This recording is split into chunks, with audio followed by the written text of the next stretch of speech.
Bienvenue dans notre podcast Isadora BC, le podcast où une comédienne et un poète échangent autour d'une tasse de café. La comédienne, c'est Clarence Massiani et le poète, c'est Régis Dequay. Bonjour Clarence. Bonjour Régis.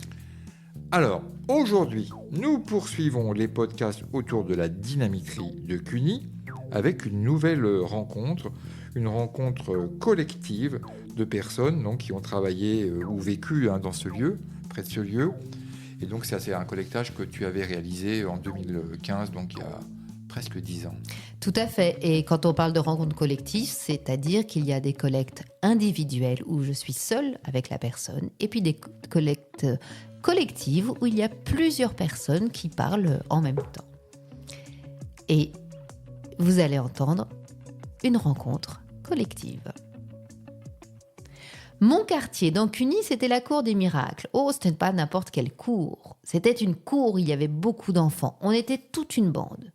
On se réunissait le soir, l'été, avec les enfants, les parents. Chacun prenait sa chaise et les gosses, ils étaient au milieu, ils jouaient. Mon grand-père était à Cuny, il avait fait venir ma mère et son mari et je suis atterrie comme ça. Et ils sont venus pour travailler à l'usine. Mon grand-père était contremaître à la plomberie, il a fait venir mon père comme plombier couvreur. Moi, j'étais à l'école de Cuny avec la fille du directeur et puis après à l'école de la Genevraye. Tout le pays, c'était une famille, on partageait tout. Les balles, les fêtes, le travail. Moi, j'ai travaillé à la dynamitrie en 1955 en tant que dactylo. On était embauchés dans les bureaux et on nous avait emmenés dans la dynamitrie juste pour visiter. J'y ai travaillé jusqu'en 63. Mon mari était sous-directeur à Cuny, puis il travaillait à Paris, au siège social. Moi, j'ai travaillé au magasin général qui était en dehors de la dynamitrie. Il faisait des essais dans les champs. Il y avait un endroit exprès en dehors de la dynamitrie. Et en allant au bois d'Ève, les femmes avaient les mains jaunes à cause de la dynamite. Et elles étaient malades quand elles commençaient à faire des cartouches. Elles vomissaient. Les hommes, ils livraient les marchandises, mais c'était elles qui faisaient les cartouches. Les femmes étaient plus expertes que les hommes. Ils avaient moins de dextérité.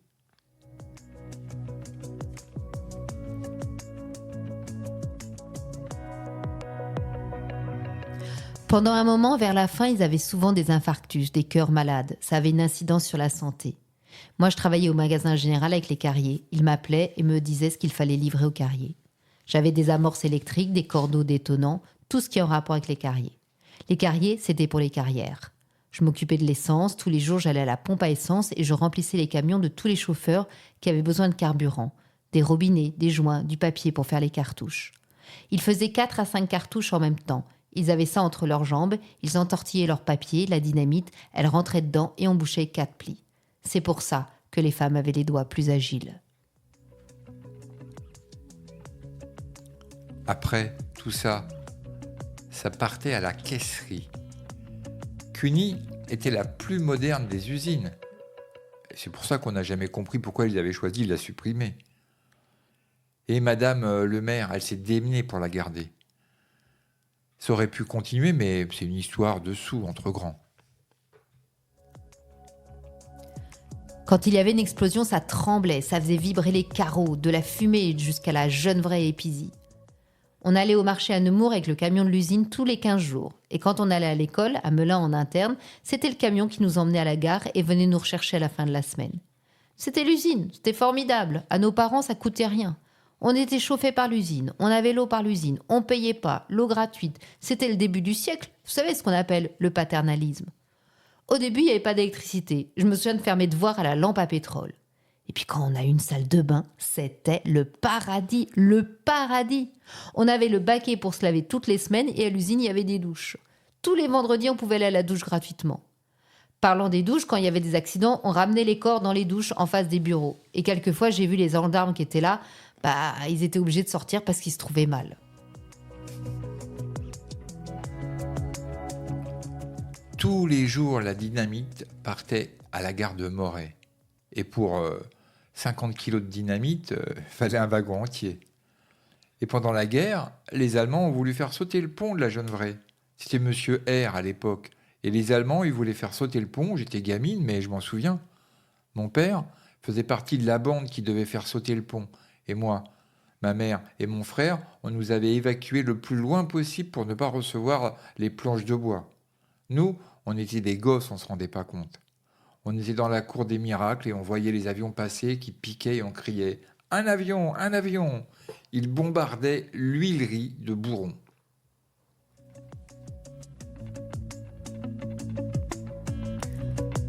Pendant l'exode, j'ai été séparée de mes parents et je suis partie en camion avec mes grands-parents et mon mari, qui était alors gamin avec ses parents.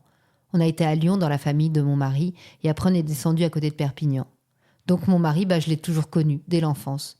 Nous étions à l'école ensemble, on s'est séparés à l'exode. Moi je suis revenue, lui non. Il est resté chez sa tante et son oncle à Marseille. Et puis un jour il est revenu, il avait 17 ans, on a fait du sport. Et puis on s'est mariés. Faut vous dire qu'on est tombés amoureux à 17 ans.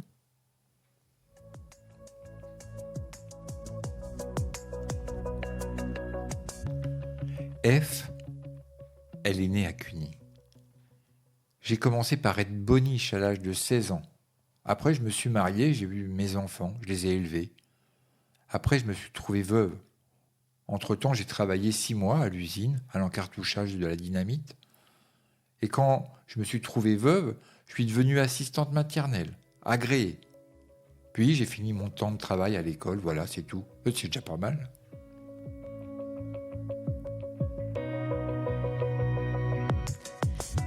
Moi, j'habite à Cuny depuis 8 ans. J'ai connu par hasard. J'avais acheté un petit commerce ambulant et je voulais m'installer à mon compte. On a pris le car, on a appelé une agence qui avait quelque chose à Cuny. On a découvert totalement parce qu'on ne connaissait pas du tout cette région et on est tombé amoureux.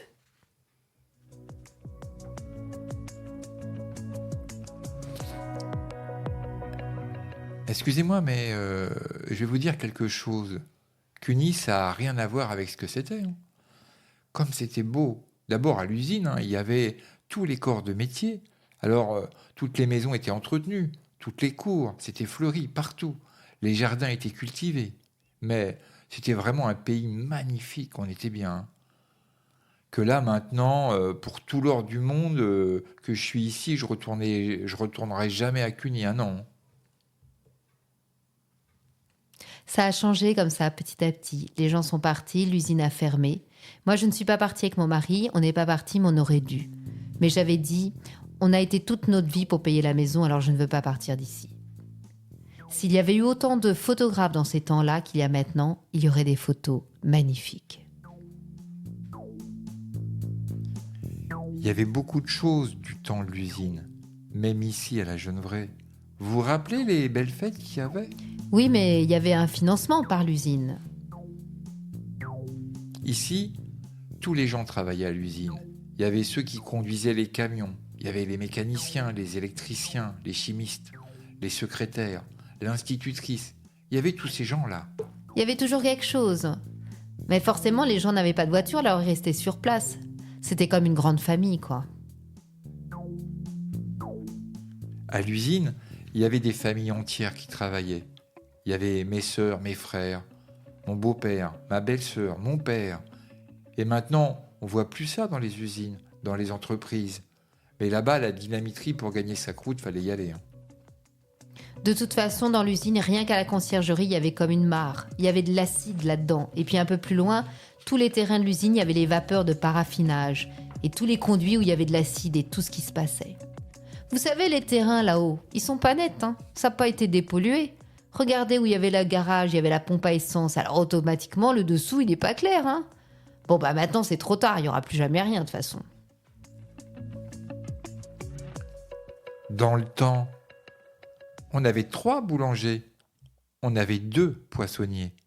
On avait des bouchers qui passaient. Il y a eu Monsieur V qui vendait les légumes. Il y avait beaucoup de femmes au foyer qui n'avaient pas de voiture, qui donc s'approvisionnaient aux commerçants qui passaient, les commerçants ambulants. Avant, c'était les gens de l'extérieur qui venaient travailler à Cuny. Maintenant, ce sont les gens d'ici qui vont travailler ailleurs.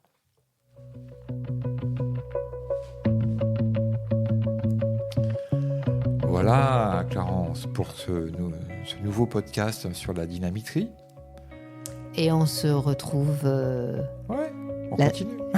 la semaine prochaine pour un autre podcast sur la dynamiterie. Voilà, merci. À Merci. bientôt.